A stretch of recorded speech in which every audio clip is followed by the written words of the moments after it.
everyone, welcome to my 12 Days of Christmas Watercolour Trees Challenge. We are on day 12 and for the finale we're going to add some people into a snowy Christmas tree scene. If you've missed any of the series, please click on the end or on the description and you'll link into the playlist and they'll all be there. Okay, so I've got a piece of paper, Saunders Waterford 5 by 7 inches. I'm going to come on and we're going to get some water on. I'm going to do a diagonal again. Done a few diagonals in this tree series.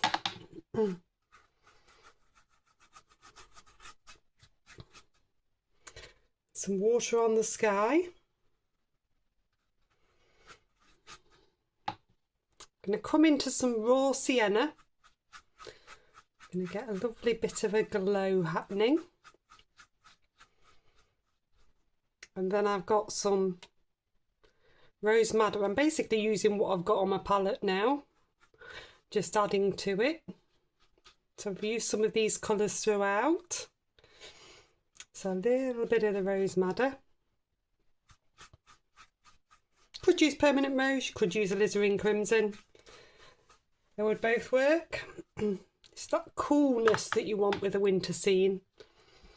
Okay, and then I'm coming into some indigo. Spreading that round towards the top. Nice little smiles I'm doing. This is with my round number 10.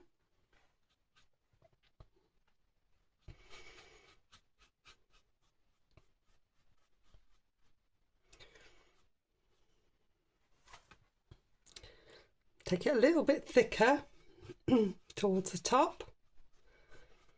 It's going to give a nice contrast.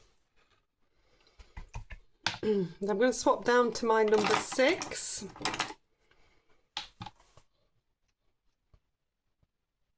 I've got some intense blue and a little bit of burnt sienna. You can see how that changes to a lovely green. It's lovely Christmas tree green. I'm going to put more burnt sienna in for now because I want it to be nicely muted. I'm going to come in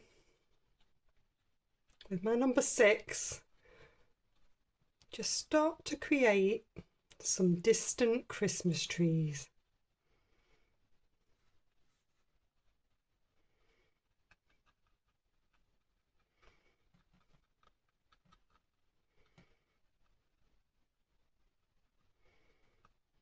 They can both come down to the edge there.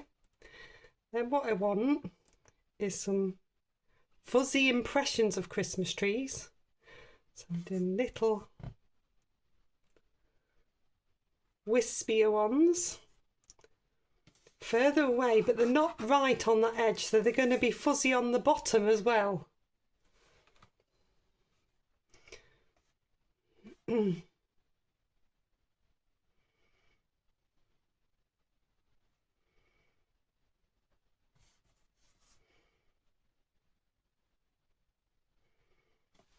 There's a few fuzzy Christmas trees there.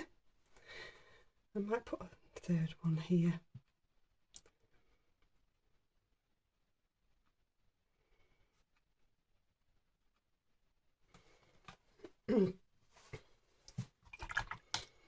Rinse that brush out. Dab it off. Trying to get all the intense blue out of the brush. I'm just going to spread that across there, so that's going to give me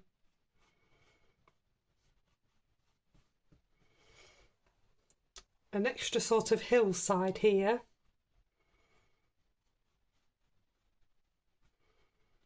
Coming down there. Okay, I'm going to dry that one off. Okay, that's nicely dry. Pop some clean water on this side. Want a little bit of a golden glow on this snow. So we're going to take a little bit of that raw sienna.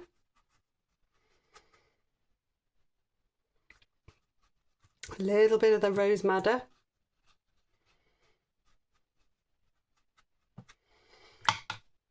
And then going to come into the indigo, create a little bit of shadow down here. Now we're going to pop a tree in, a big tree. So this is going to then make sense. At this point it probably won't make much sense, but it will do. So I want to darken that bit because that light's going to be masked by the big tree. Okay, so I'm going to dry that off. Okay, so that's nicely dry, and I need more of this Christmas tree colour. So that is intense blue and burnt sienna.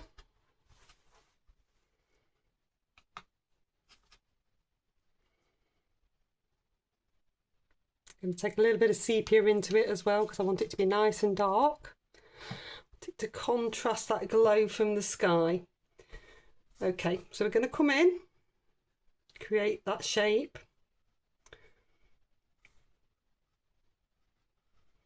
So if you leave odd bits of light, that's absolutely fine. What we're going to do now is very loosely, can you see I'm dipping into water, start to build the shape of the tree. The bigger the brush you can use for this till you get down to the little wispy bits, the better, because this is giving you lots more fluid to work with. So remember, you need that triangle shape, that little flick out.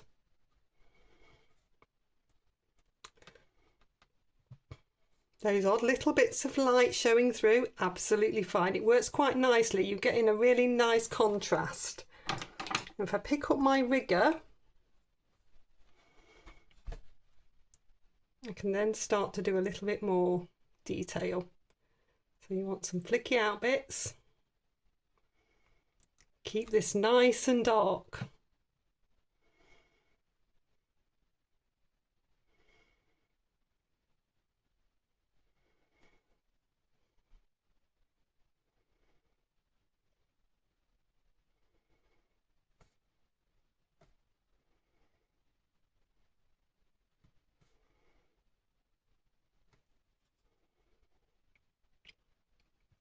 So lots and lots of little wiggles with this brush.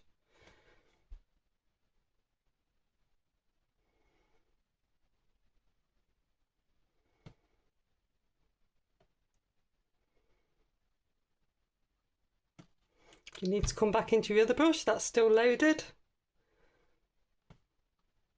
you can still do that.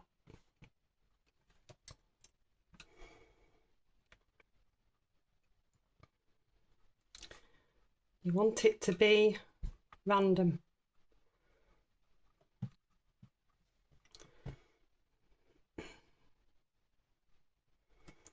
You see that bit starting to come to the trunk at the bottom. I'm going to rinse that off. I'm just going to touch with a little bit of water, pressing further than need to go. I'm not actually spreading the paint, I'm pressing, so I'm getting a centimetre of water and I'm touching the paint, and that's just softening that in at the bottom. Take a tiny bit of the intense blue in, just to darken that as well and bring that in really nicely. Okay, I'm going to dry that one off. Okay, so that's nicely dry. I've gone down to a number 2. It's not very often I use a number 2, but actually what I want to do is pop in a couple of people walking away. So I'm going to start with a little bit of raw sienna. You don't have to be too precise. You see how I'm just making a shape.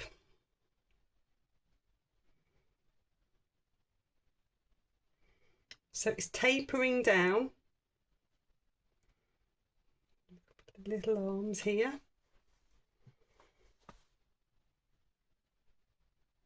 Definitely need to be longer, unless it's a child. And then I'll do another one.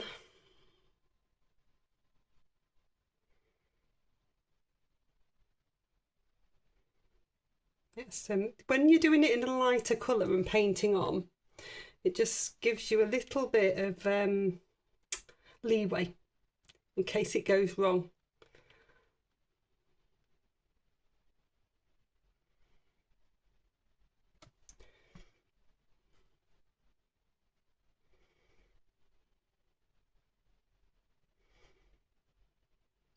Make this one a bit higher here. So I'm looking at the shapes that I've got.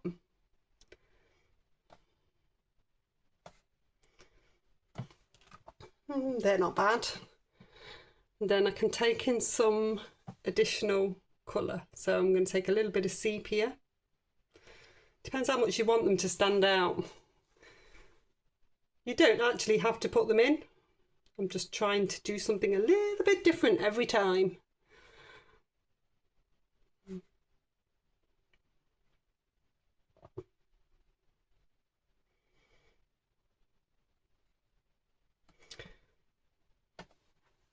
Some darker, just using the colours that I've got here. So I'll use a little bit of indigo, a little bit of sepia,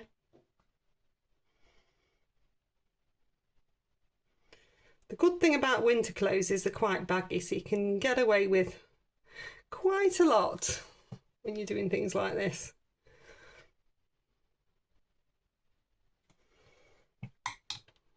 And then I've got have a little bit of this alizarin that's left on the palette, or rose madder would do as well.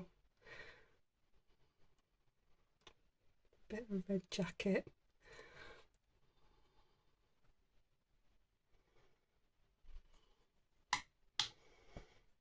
Maybe I'll do a black jacket on the other one. So this is a bit of Payne's grey.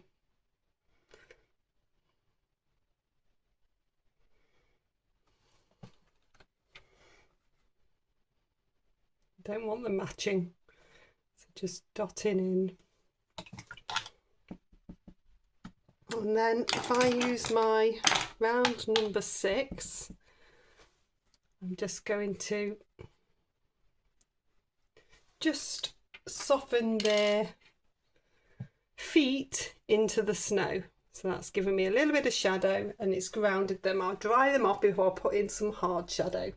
Okay, so that is looking really pretty by itself anyway, but you can now use a bit of watered down indigo to pop in some harder shadows. So for instance, we could have a shadow for each of these people happening.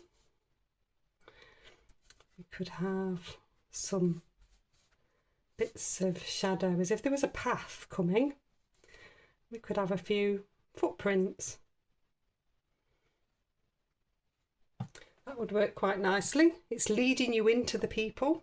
It's a good thing for composition. Could have a little bit of shadow underneath each of these trees this way.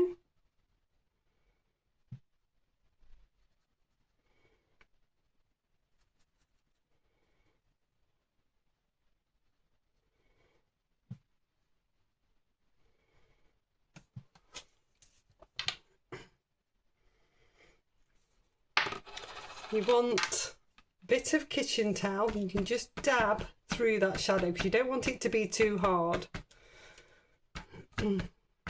It just helps it to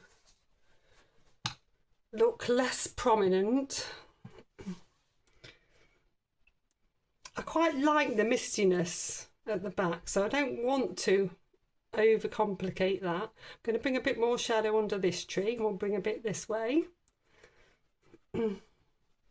This is a darker area by this tree anyway. We'll just have a few random dabs here and there. Just dab those off with a little bit kitchen towel. Okay, I'll dry that one off.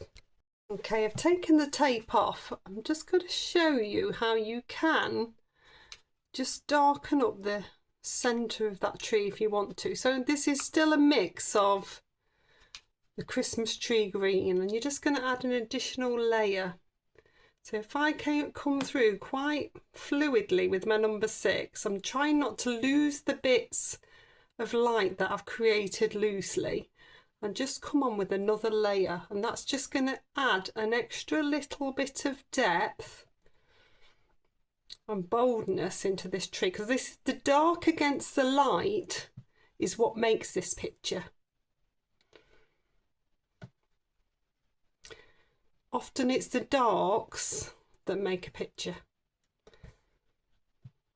Just getting those that little bit darker makes all the difference.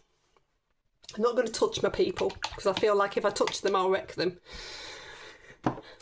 People aren't my forte, but I keep trying. And then I've also got some iridescent medium, which I've used a couple of times, but it works really nicely on darker areas. So I'm just going to pop a little bit in.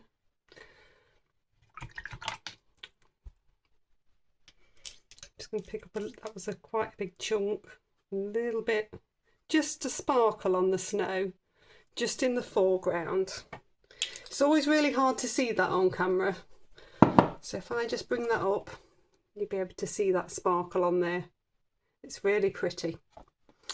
So that's the final one of our Christmas tree challenge. I hope you've learned something along the way and you've enjoyed the challenge. I will be starting another challenge straight away, as I've had loads of ideas this year, but that will be a little bit more festive.